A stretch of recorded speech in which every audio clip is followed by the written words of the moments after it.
मैं आपको एक ऑडियो सेंड करती हूँ। एक मलेशिया की खातून है जिसने कि अपनी एक ऑडियो में अपनी मुश्किलात का जिक्र किया है। सारे ही रेफ्यूजीज को इन मुश्किलात का सामना है।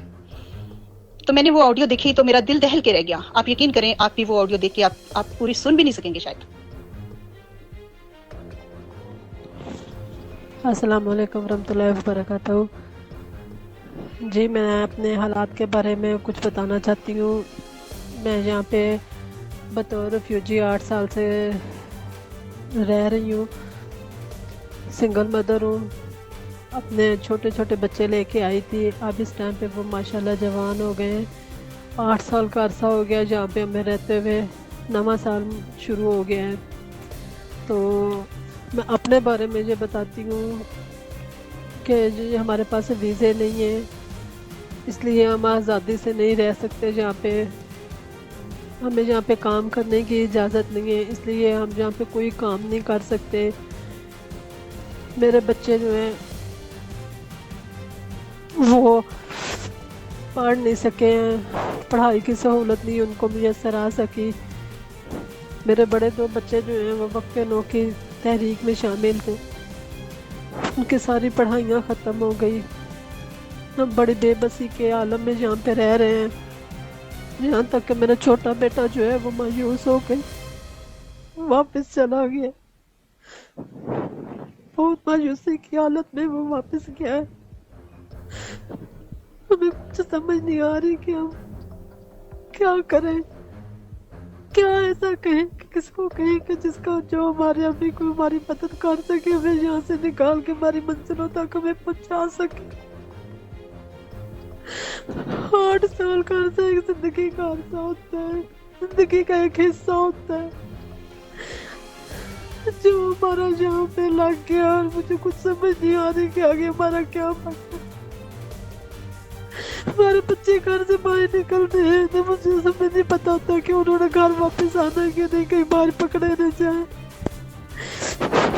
जो हम घर बैठे होते हैं हमें नहीं ये पता होता कि किस टाइम हमारा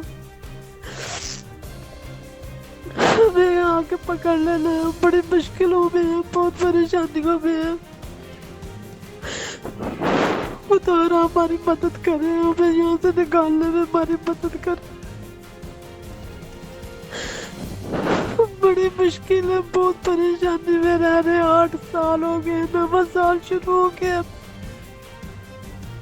मेरे बच्चों का बहुत कीमती साल था, बहुत कीमती जिंदगी का हिस्सा था जो ज़ाया हो गया। मुझे समझ नहीं आ रही मैं कैसे आपको बताऊं।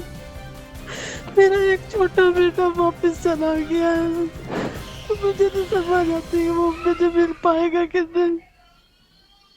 सिर्फ मायूस हो गए कि जहाँ पे हमारी कोई नहीं सुन रहा, कोई नहीं हमारा काम हो रहा। हम क्या करें, हमारी मदद करें, खुदा के लिए हमारी मदद करें।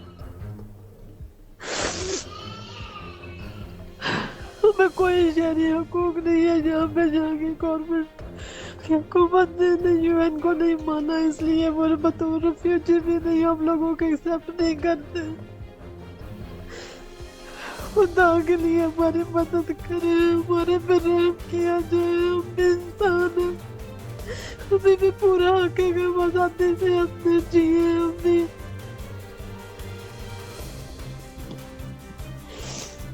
इससे आगे मैं कुछ नहीं कह, अभी फिलहाल मैं इससे आगे कुछ कहने की नहीं हिम्मत रख रही, क्योंकि मेरे से बोला नहीं जा रहा। बहुत परेशान है, बहुत ज्यादा परेशान है। हम लोग हमारी मदद करें, खुदा के लिए मदद करें। मैं एक बेवा हूँ, मेरे छोटे छोटे बच्चे लेके आई थी जो भी अब बड़े हो गए, जवान हो गए। उनका कुछ समझ नहीं आ रही क्या होना है, क्या बनना है हमारा। खुदा के वास्ते हमारी मदद करें, अल्लाह के वास्ते हमारी मदद करें यहाँ से निकालने के लिए। ठीक है जी, ओके, अल्लाह। आप ये ऑडियो सुने और फिर फैसला करें कि आप ये ऑडियो सुन के क्या समझते हैं।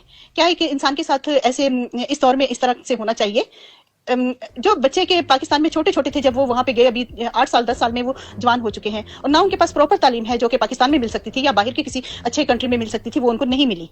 और ना ही उनका बीमार होने पे इलाज हुआ, ना उनको अच्छी खुराक मिली, ना वो अच्छी तरीके से बढ़ सके, ना उनकी नशोनुमा अच्छी तरीके से हो सकी। कौन जिम्मेदार है इसका? क्या जमात इस बात की जिम्मेदार है?